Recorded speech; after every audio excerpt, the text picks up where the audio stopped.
Imagine making $36 million in pure unexpected revenue in just 3 months. And entirely because the weather in your area was just absolutely terrible. I mean, it sounds like a dream scenario, right? Like for any business owner. You just sit back, watch the blizzard roll in, and the cash register just starts ringing. Right. But then, and here's the catch, imagine that exact same terrible weather simultaneously costing your core business $6 million. Yeah. So the blizzard that handed you this massive windfall also completely froze your primary operations solid. Oh, man. It is the ultimate double-edged sword. And it totally scrambles how you measure the actual health of the company. Well, welcome to the deep dive. We are taking you into a world today that you probably walk past or drive by or park your car on every single day. But you probably rarely think about it as this multi-billion-dollar financial engine. Yeah, it's definitely an invisible giant for most people. Exactly. So today, we have our hands on the Q1 2026 earnings call transcript for BrightView Holdings. If you aren't familiar with them, they are the largest commercial landscaping company in the industry. And our mission for you today, especially if you're holding this stock or thinking about buying it, is to unpack the anatomy of a corporate turnaround in an incredibly unsexy but highly lucrative space. And, you know, the source material we are pulling from features the company's president and CEO, Dale Asplund, along with their chief financial officer, Brett Urban. What makes this particular transcript so compelling to me is the contrast with what usually dominates the financial news cycle. Oh, 100%. Like, we are constantly fed these narratives about artificial intelligence, disruptive tech, algorithms that are going to, change the world overnight. Right, the glitzy stuff, the things that make the chyrons on the financial networks flash red and green all day. Exactly. But this deep dive is going to show you how mastering the absolute boring fundamentals, things like figuring out the optimal route for a snowplow or keeping lawnmower blades sharp and treating hourly manual laborers with basic dignity, how all of that can engineer a massive, sustainable financial transformation.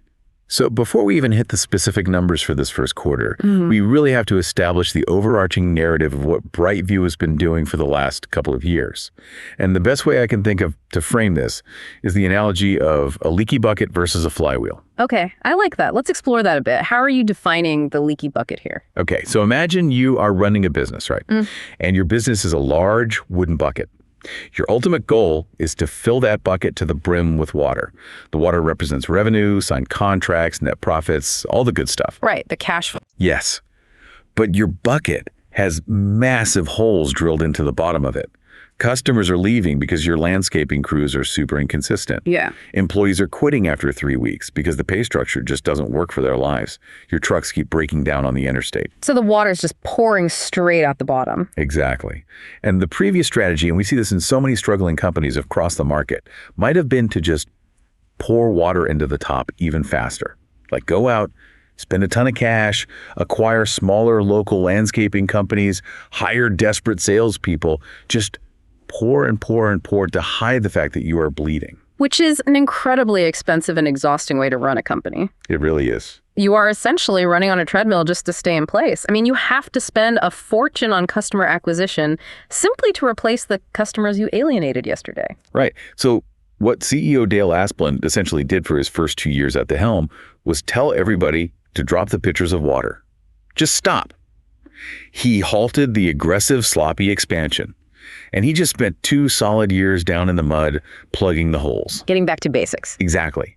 He focused on the employee turnover hole. He patched the customer retention hole. He fixed the broken equipment hole.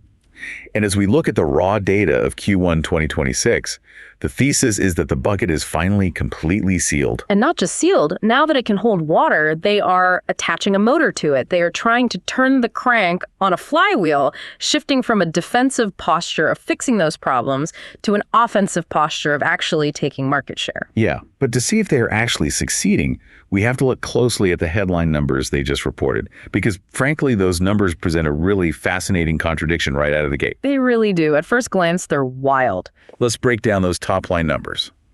So total revenue for the quarter hit $615 million. That is a 3% increase overall compared to the same quarter last year. Which sounds solid on the surface. Right, but when you look under the hood at what actually drove that growth, it is almost entirely dependent on the sky. You're referring to the snow. Yes, they had a massive 110% year-over-year explosion in snow removal revenue. That segment alone was up $36 million.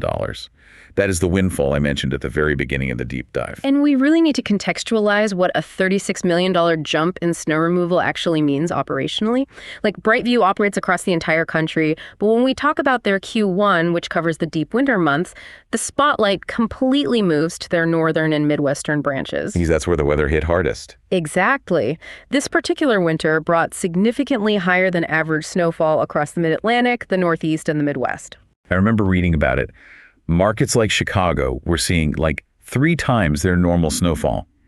Areas from New Jersey straight up the coast to Boston were seeing double their historical averages. Yeah, and when that happens, the entire operational posture of the company shifts. You have to remember, commercial snow removal isn't just a guy with a shovel clearing a sidewalk. We are talking about massive logistics operations. Oh, for sure. Moving fleets of heavy-duty plows, securing thousands of tons of salt way in advance, and coordinating crews to operate at 2 a.m. so that a corporate office park is clear by the time commuters arrive at 7.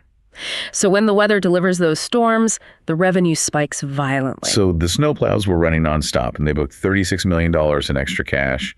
But here is where I have to raise a flag. And if I'm a retail investor listening to this call, this is where my blood pressure spikes a little bit. Oh, absolutely. The paradox. Yeah, the paradox. If the snow revenue is up by a staggering $36 million, why did the core business, what they call their maintenance land revenue, actually shrink? It went down by roughly $8.9 million, which is about a 2% decrease. Right. Like, wait, the core business of cutting grass and maintaining properties is shrinking. Is this a giant red flag hidden behind a mountain of snow? It is the most logical question to ask, and it was exactly what the Wall Street analysts were zeroing in on during the Q&A portion of the call. But if we really dig into the mechanics of corporate finance and operational reality, that $8.9 million shrinkage is not a red flag at all. Wait, really? How is shrinking core revenue not a red flag? Because it is actually a phenomenal case study in how to read financial data contextually. We have to break that $8.9 million down into its component parts, starting with a concept analysts refer to as stepping over past events. Okay, stepping over. I hear that term thrown around on financial networks all the time. Let's translate that for the listener into plain language. How does a step over actually work in this specific scenario? Think about it this way. When a publicly traded company reports their quarterly earnings, they aren't usually comparing them to the previous 3 months because businesses are seasonal. Right. You wouldn't compare a landscaper's winter revenue to their summer revenue. It wouldn't make any sense. Precisely. You compare it to the exact same quarter from the previous year. You are creating a year-over-year baseline. You are literally stepping over the hurdle set 12 months ago. Got it. So we look back to the previous year's Q1, what was happening 12 months ago. Well, BrightView had massive, unexpected revenue spikes in their southern markets, specifically Florida and the Southeast. Because of the hurricanes? Yes, because they were heavily engaged in cleanup and restoration work following 2 massive named hurricanes, Hurricane Milton and Hurricane Helene. Oh, wow. Okay, so hurricane cleanup. I imagine that is incredibly lucrative work, but it's a completely one-time event. You can't build a business model assuming a Category 4 storm is going to hit Tampa every single October. And the nature of the work is very different, too. After a hurricane, commercial properties are devastated.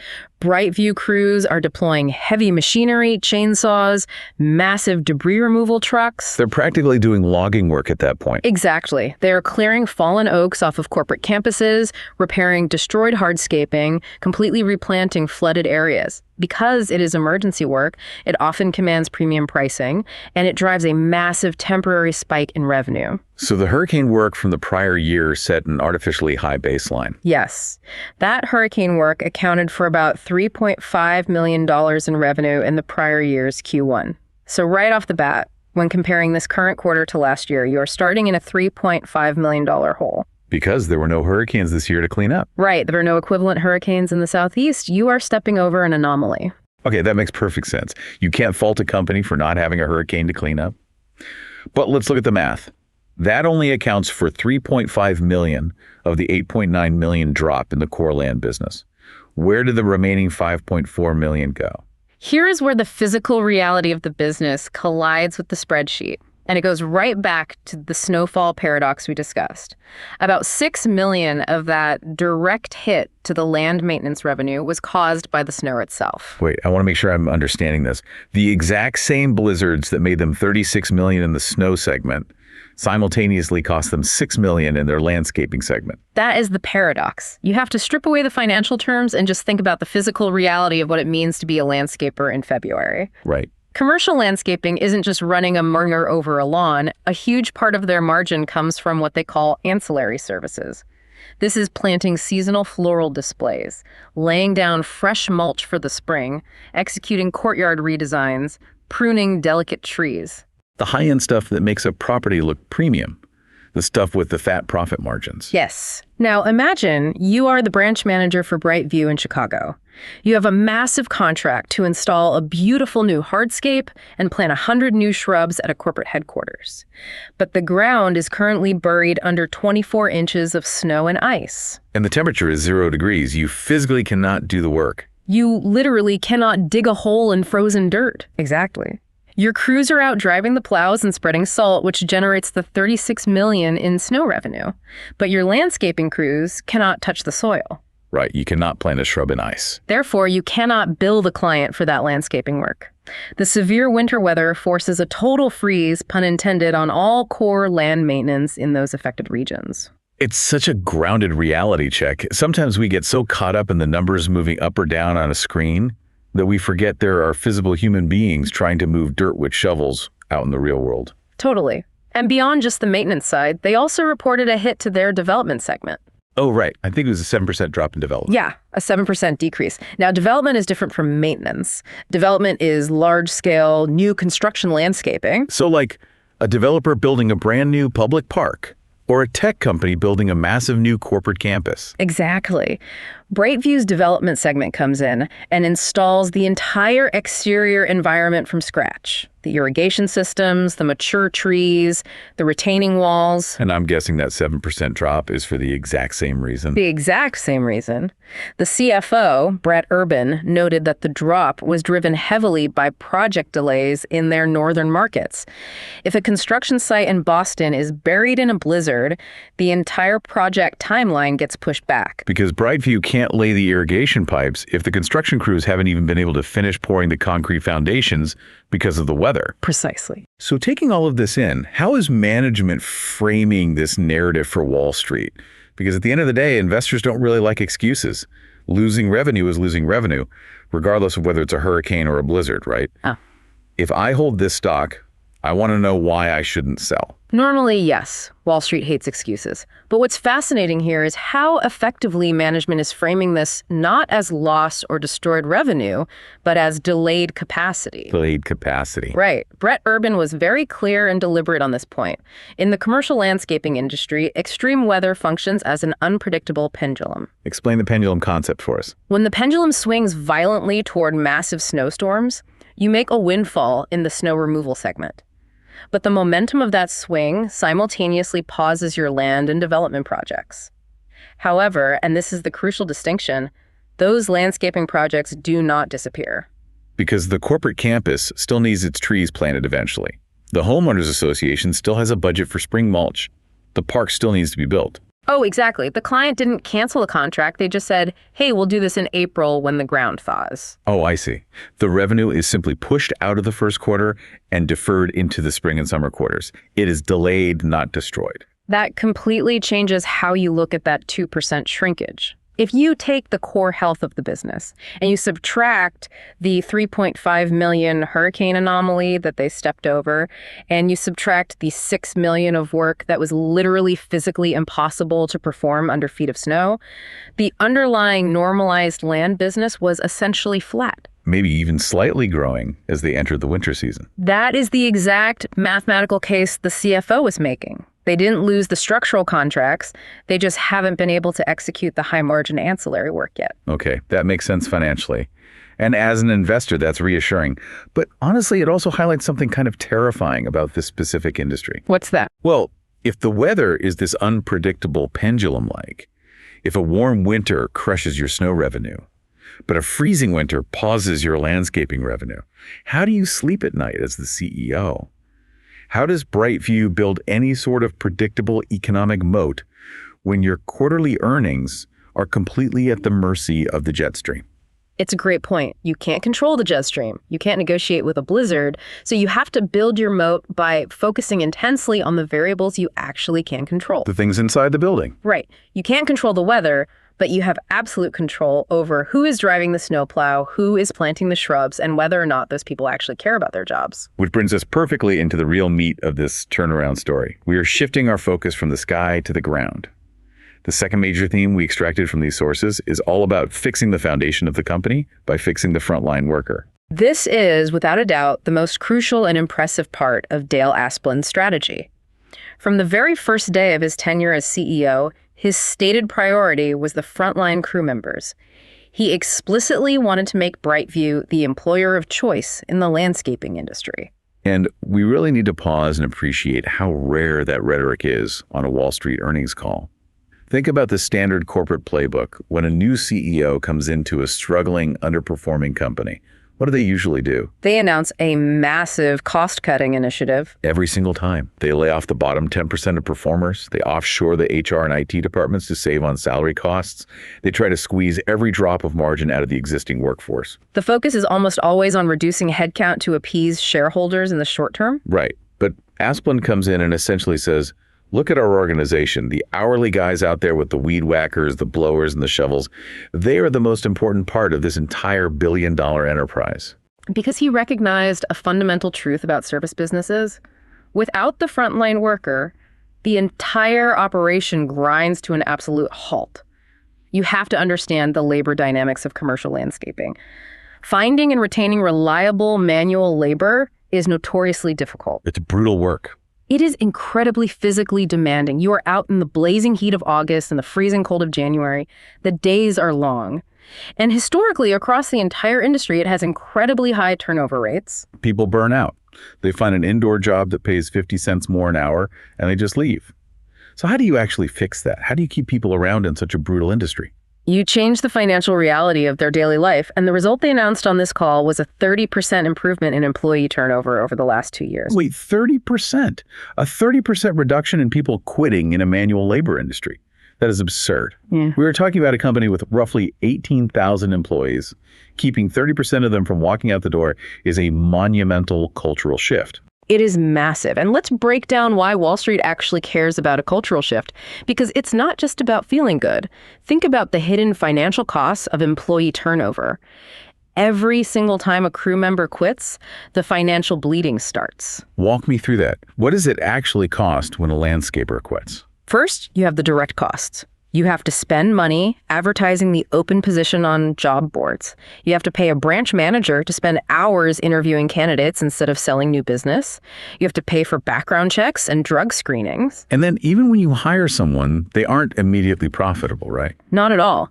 You have to spend weeks training the new hire on safety protocols, how to operate commercial zero-turn mowers safely, how to handle the chemicals and fertilizers, and perhaps the biggest hidden cost is what we call windshield time and route inefficiency. Explain that, because I feel like that's a key metric. A veteran landscaping crew knows their route by heart. They know exactly where to park the truck at the corporate campus. They know which gate is unlocked. They know how to maneuver the mower around the specific retaining walls without damaging them. So they are fast and efficient? Right.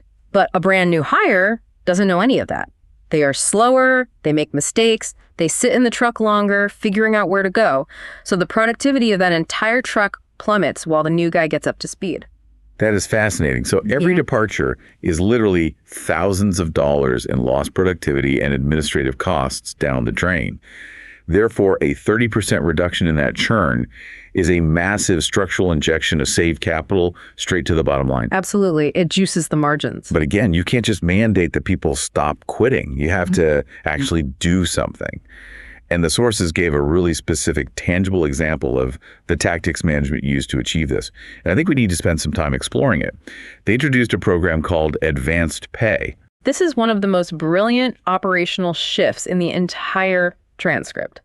Advanced pay allows employees to access a portion of their earned wages ahead of the typical rigid 2-week pay cycle. Let's really dig into the human psychology of this. Yeah. Because I think a lot of people listening to this might be sitting in salaried corporate jobs. If you are on a salary, getting paid on the 1st and the 15th feels totally normal.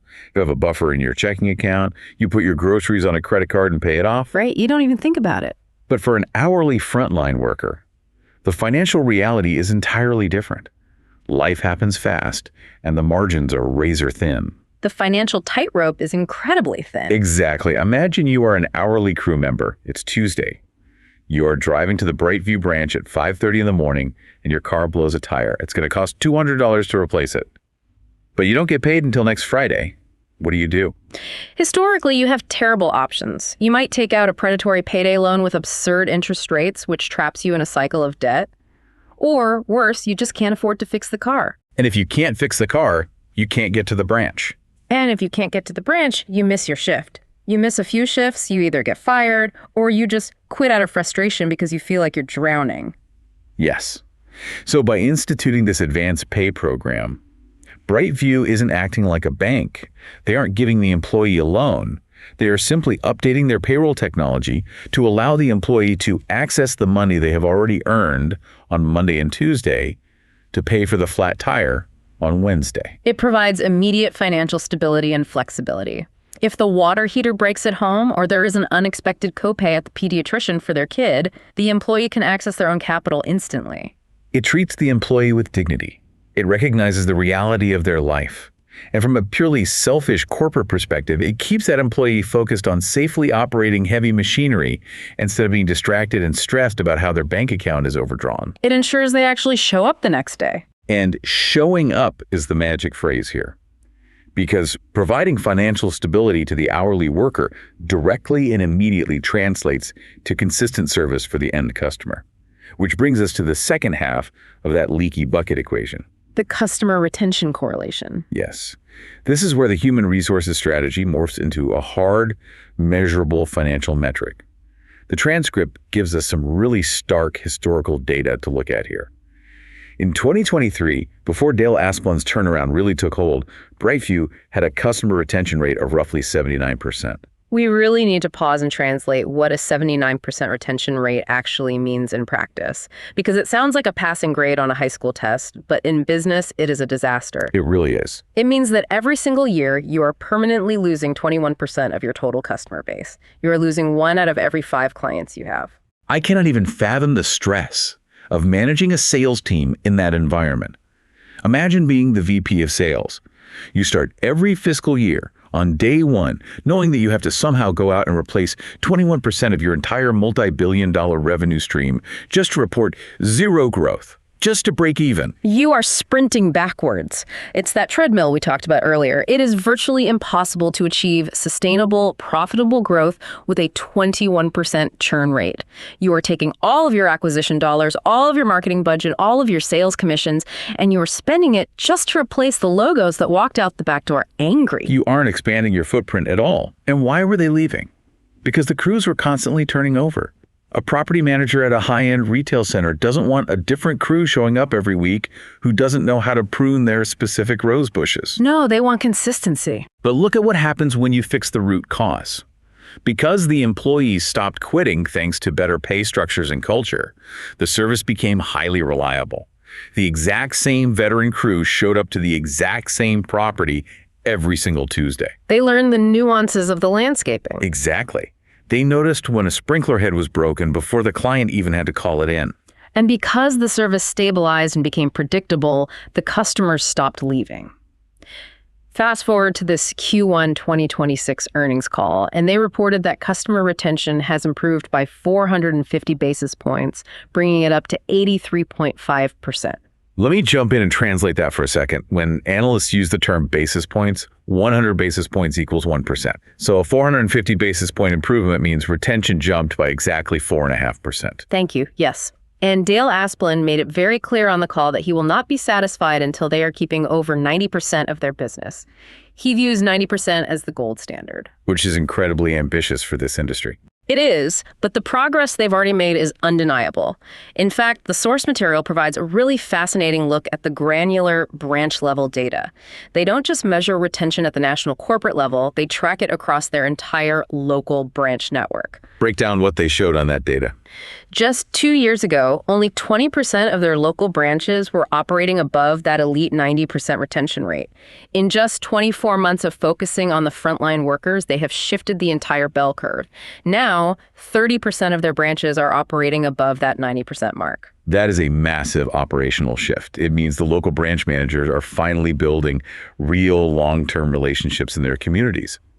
And I believe they also noted that the bottom tier of branches, the ones that were truly struggling with below 70% retention, that tier shrank from 20% of the entire network down to just 10%. Yes, they are actively lifting the floor while simultaneously pushing up the ceiling. And the strategic value of this goes far beyond just keeping the recurring revenue.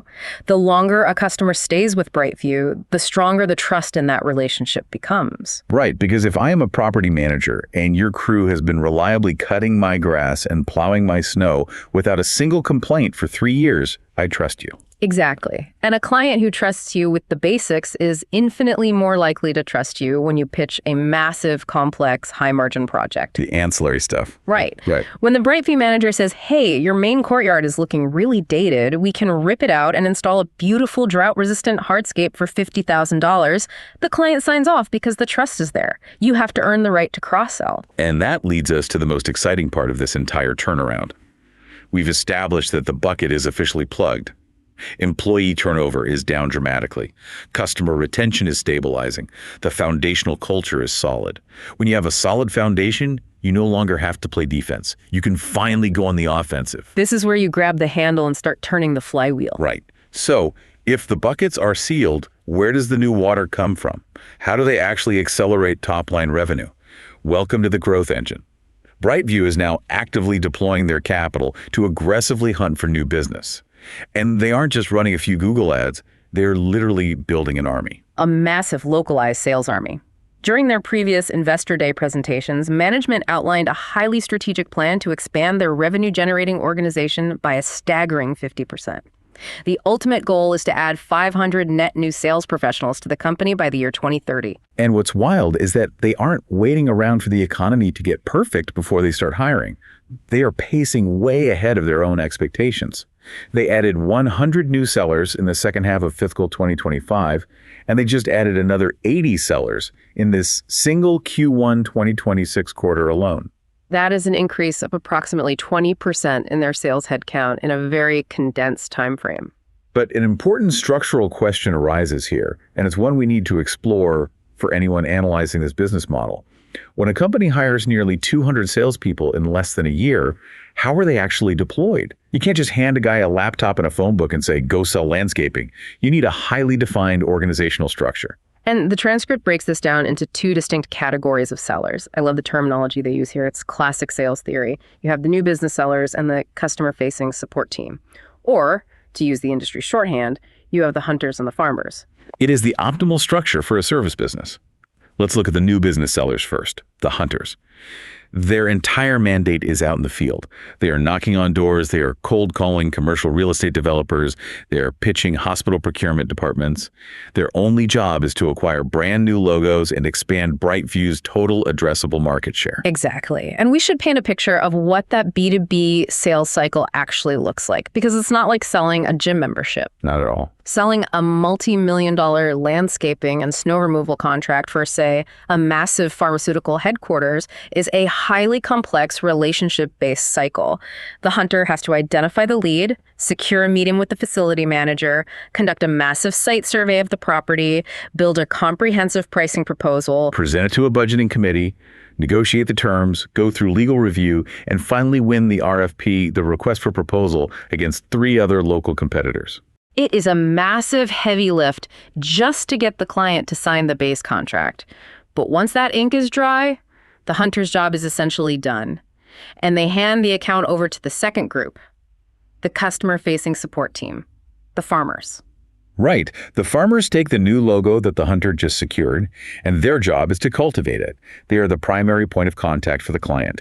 They manage the ongoing relationship, they ensure the landscaping crews are executing flawlessly, and most importantly, they drive ancillary sales on top of those contracted base services. Because that is where the real profit margin lives. If the base contract is just for weekly mowing and winter plowing, the margin is solid but predictable. The farmer is the one who walks the property with the client in March and says, look, these 4 massive oak trees are diseased and present a liability if they fall. We need to run in the crane and remove them. Or they pitch a high-end seasonal floral rotation for the main entrance to impress visiting executives. Exactly. As the hunters bring in more and more base contracts, they are essentially acquiring more acreage.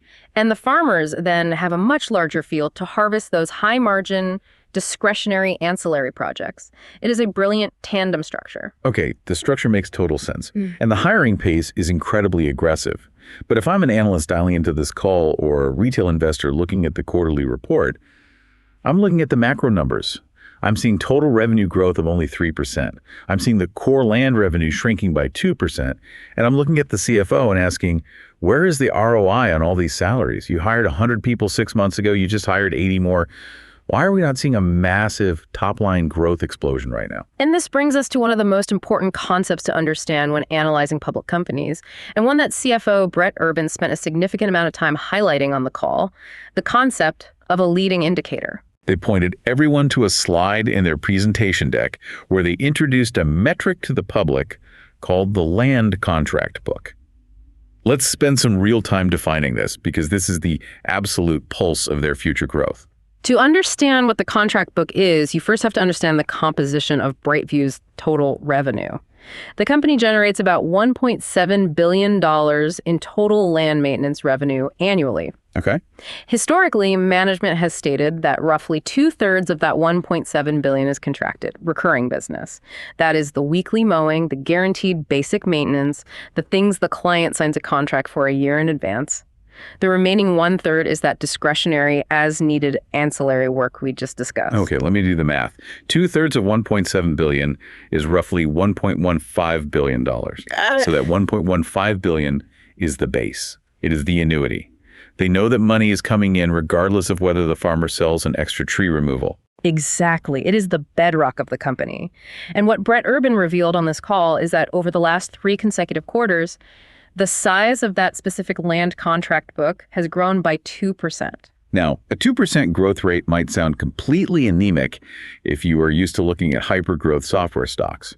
But let's apply that percentage to the base. 2% growth on a base of $1.15 billion means they have added roughly $22 to $23 million in brand new annualized contract value. And that is exactly why it is a leading indicator. It is a coiled spring of future revenue. That $22 million isn't fully recognized in the Q1 revenue numbers because it represents annual contracts that will be serviced and billed out primarily during the busy spring and summer months, April through September. Oh, I see. The contract book doesn't tell you what happened yesterday. It predicts what the profit and loss statement is going to look like 6 months from now. Okay, but getting back to my pushback about the timing of the new hires, if they hired 100 people last April and May, why is the contract book only growing by 2% now?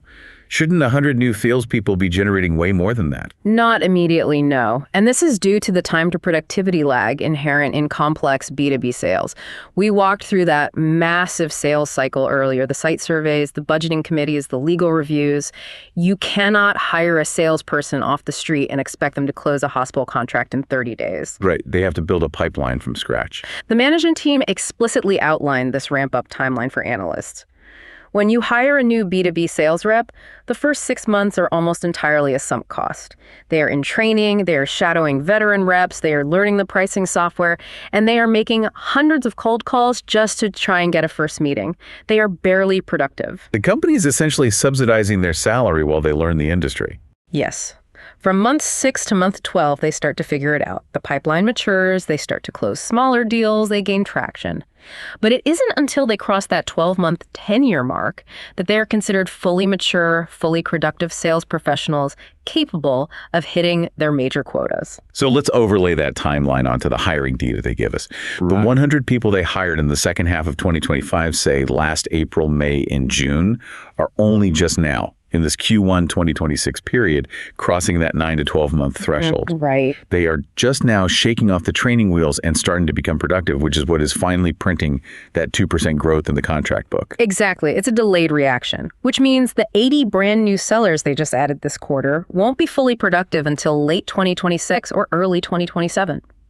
Management is absorbing the upfront salary and training costs today to engineer a massive compounding revenue acceleration for the future. It is an incredible exercise in delayed gratification, which is something you almost never see in a public market that demands immediate quarterly results. Asplund is willing to take the hit to margins today to build a juggernaut for tomorrow. That's very true. But that raises a massive financial question. Adding nearly 200 salaries is expensive. Building out new branch infrastructure is expensive. Which brings us to the next critical phase of our analysis. How on earth are they funding this aggressive expansion, and how are they managing their massive tool of capital? Capital allocation is the truest test of a management team's discipline.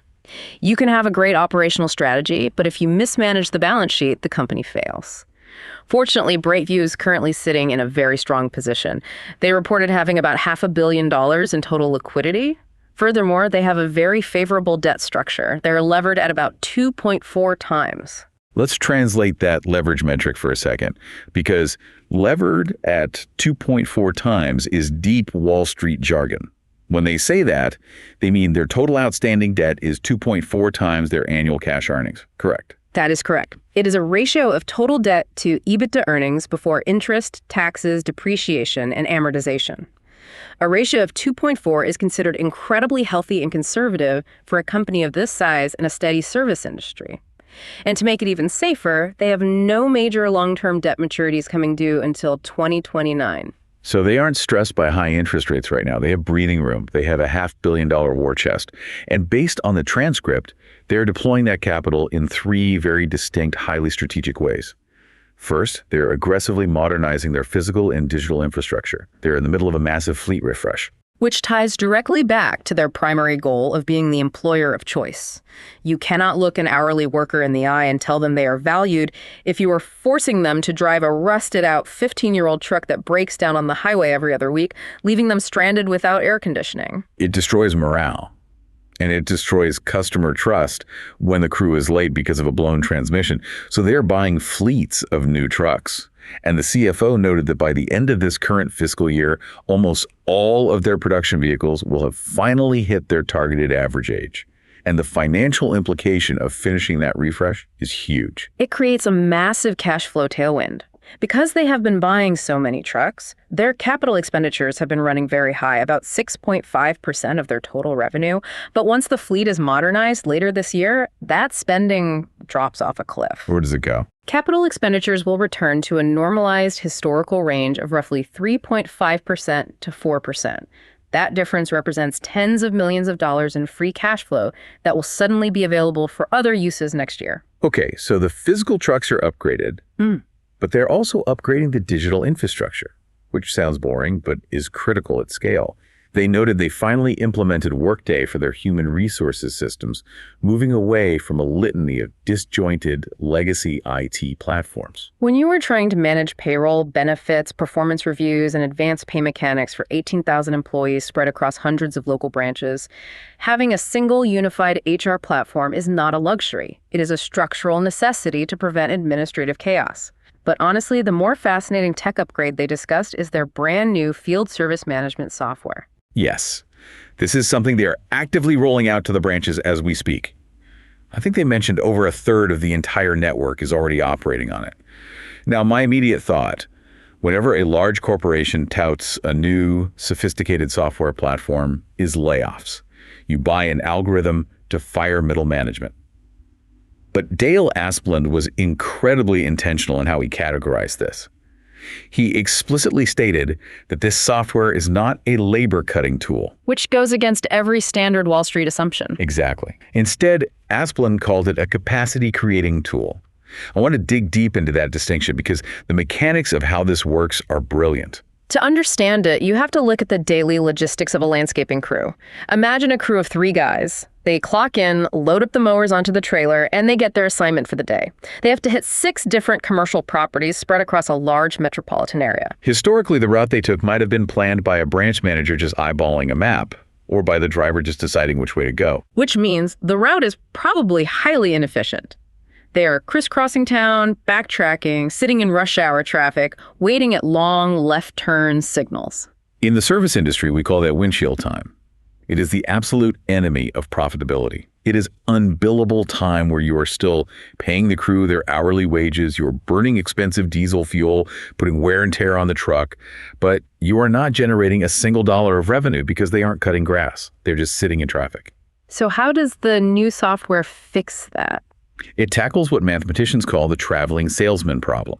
The software algorithm takes all the assigned properties for that day, analyzes the traffic patterns, accurately predicts exactly how many man-hours are needed for each specific job based on historical data, and it clusters the jobs geographically. It optimizes the physical route to eliminate as much windshield time as possible. So instead of driving 45 minutes between properties, they're driving 10 minutes. Exactly, and the compounding math on that is staggering. If the software saves a crew just 45 minutes of driving time over the course of an 8-hour shift, what does that mean? It means the exact same crew in the exact same 8-hour shift, making the exact same hourly wage, can now service 7 properties instead of 6. Oh, wow. That is what he means by capacity creation. Yes. As that $22 million in new contract growth comes online this summer, BrightView doesn't necessarily need to go out into a tight labor market and hire thousands of temporary laborers to handle the extra volume. The existing veteran crews have the hidden capacity to absorb the new growth simply by being routed more efficiently. The software creates the ability to do more work without increasing the headcount expense. It is the purest definition of operational leverage. The top-line revenue goes up, but the labor expenses stay relatively flat, which means the profit margin expands dramatically. Okay, so they are investing heavily internally in trucks, in HR systems, and in routing algorithms. But the second and third pillars of their capital allocation strategy are where we see a truly fascinating debate play out on the earnings call. The choice between mergers and acquisitions versus stock buybacks. This specific dynamic is a masterclass in financial discipline. You have to understand the landscape of the commercial landscaping industry. It is incredibly fragmented. There are thousands of small, successful, privately owned landscaping companies across the country. BrightView, as the largest player with a $500 million war chest, has a robust pipeline of these private companies they could easily acquire. And Wall Street absolutely loves M&A. Analysts love when a company buys a competitor because it generates exciting headlines, it instantly juices the top-line revenue numbers, and it makes the company look aggressive. But Asplund and Urban aren't pulling the trigger. Instead of buying other companies, they just announced they are increasing their share repurchase authorization from $100 million up to $150 million. In Q1 alone, they spent $14 million actively buying back their own stock, essentially doubling their quarterly average buyback pace from the prior year. And Dale Asplund has a very specific, almost philosophical stance on this. He recounted telling his senior leadership team, you have to earn the right to do M&A by growing your own business first. It is a brilliant mandate. It makes me think of house hunting. If your own house has a leaky roof, peeling paint, and a yard full of weeds, you don't go out and take out a mortgage to buy your neighbor's house just to feel like you own a bigger real estate empire. You renovate your own house first. You fix the foundation. And beyond the philosophical argument, the hard financial math behind this decision is undeniable. When corporate finance teams talk about M&A, they talk about multiples specifically, the enterprise value to EBITDA multiple. It's a shorthand way of measuring how expensive a company is to acquire relative to the cash it generates. Let's break this math down slowly for the listener, because Brett Urban laid it out perfectly on the call, and it is the key to understanding why they are buying back stock. Let's say BrightView wants to go out and buy a high-quality, privately owned landscaping competitor in Texas. We'll call them Smith Landscaping. BrightView approaches the owners of Smith Landscaping, and the owners say, we will sell you our company, but we demand a valuation multiple of 8 or 9 times our earnings. That is the going market rate for a premium private landscaper right now. Okay, so BrightView would have to pay a premium of 9 times earnings. But where does BrightView's own stock trade? That is the kicker. At the time of this call, the public stock market is valuing BrightView at a multiple of roughly 7.5 times. Wait, So the market thinks BrightView is only worth 7.5 times earnings, but a private competitor demands 9 times earnings. Exactly. So Asplund and Urban look at that discrepancy and ask a very simple question. Why on earth would we take our precious capital and pay a massive premium of 9 times earnings to buy a stranger's company? Especially when buying a stranger's company brings massive integration risks. Right, their corporate culture might clash with ours, their IT systems might be incompatible, their employees might quit when we take over. It's incredibly risky. Why take on all that risk and pay a premium when we can use that exact same capital to buy shares of our own company in the open market at a massive discount of 7.5 times? You wouldn't. You know your own company inside out. You know the integration risk is zero. It is an infinitely more accretive, intelligent use of capital to bet on yourself when you know your own intrinsic value is significantly higher than what the current market is pricing you at. Management fundamentally believes that once this massive growth engine they're building fully engages, the public market will realize the turnaround is real and the stock price will re-rate higher to trade at a 10+ multiple. Until the market wakes up and recognizes that, management is going to quietly keep aggressively buying their own shares, essentially retiring them for pennies on the dollar to increase the value for the remaining shareholders. Earn the right to do M&A. Fix your house, buy your own cheap stock, and wait for the market to catch up. It is brilliant. So having dissected the history of the turnaround, the present capital allocation strategy, and the structural foundation of the workforce, we need to pivot and look forward. What does all of this mean for the rest of 2026? This is where we examine the forward-looking guidance management provided. Remember the chaos we discussed in Q1, the hurricane stepovers, the massive snow anomalies freezing the ground, the delayed development projects? Despite all of that optical noise, BrightView management stood firm. They reiterated their full-year 2026 guidance without a single change. Which means they are projecting a return to core land revenue growth of 1% to 2% for the full year. And importantly, they are predicting a third consecutive year of record-adjusted EBITDA. And the analysts on the call were definitely pressing them on the math of this. Because if you think about it, if your core land revenue shrank by 2% in the first quarter, you are starting the fiscal year in a hole. To dig out of that hole and still finish the entire year up 1% to 2%, it mathematically implies that the remaining 3 quarters must grow at a much faster, accelerated rate. Something north of 2.5% organically. Exactly. And keep in mind the timing of this earnings call. This call took place in late January. The massive snowstorms in the Midwest and Northeast were still falling heavily. So it stands to reason that Q2 might also see some serious land maintenance delays because the ground is still frozen, which means the entire burden of hitting that annual growth target is shifting heavily to the back half of the year, to the spring and summer quarters. Are they being way too optimistic? Well, they certainly don't think so. And their confidence isn't just blind hope. It stems from 2 very specific catalysts. First is that 2% growth in the contract book we spent so much time discussing earlier. Oh, right, the $22 million. Yes. They know that $22 million in locked-in annualized contract value is already secured and waiting to be billed once the weather clears. The annuity is growing. But the second catalyst is a fascinating downstream effect of a harsh winter. We can call it the hidden tailwind. Yes, the silver lining to the blizzard. Let's explore this, because this shows how deeply intertwined this specific business is with the harsh realities of the natural world. When a market gets hit with severe ice storms, deep freezes, and massive snow accumulation, it wreaks absolute havoc on the physical landscape of a commercial property. Let's look at the physical damage. Heavy ice accumulation snaps massive tree limbs, which fall across pathways and parking lots. Deep, sustained freezes penetrate the soil and kill off expensive ornamental plant material. The thousands of pounds of salt used to melt the snow on the sidewalks inevitably washes off and burns the surrounding turf, leaving dead brown patches everywhere. So when the snow finally melts in April, the properties look terrible. It looks like a war zone of broken branches and dead shrubs. And if you are a commercial property manager, if you are trying to attract high-end retail shoppers to an outdoor mall, or if you are trying to keep prestigious office tenants happy in a corporate park, you absolutely cannot have dead trees and brown grass in your courtyards. Exactly. The aesthetics of the property are tied directly to the property's value. This translates directly into highly lucrative, high-margin ancillary work for BrightView in the spring. The crews aren't just doing their standard weekly mowing, they are bringing in the heavy chainsaws for hazard tree removal, they are ripping out entire beds of dead shrubs, and they are executing massive replanting and turf restoration projects. The harsh winter literally creates the demand for a massive spring revenue surge. But there is an even more aggressive competitive advantage hidden in the snow, and this is where the strategy gets really sharp. We can call it the foot in the door strategy. And this goes back to the difference between a multi-billion-dollar, well-capitalized enterprise like BrightView and a local competitor running 3 pickup trucks. Right. During a massive blizzard, reliability is the only thing that matters. A hospital cannot have its emergency room ambulance bay blocked by snow.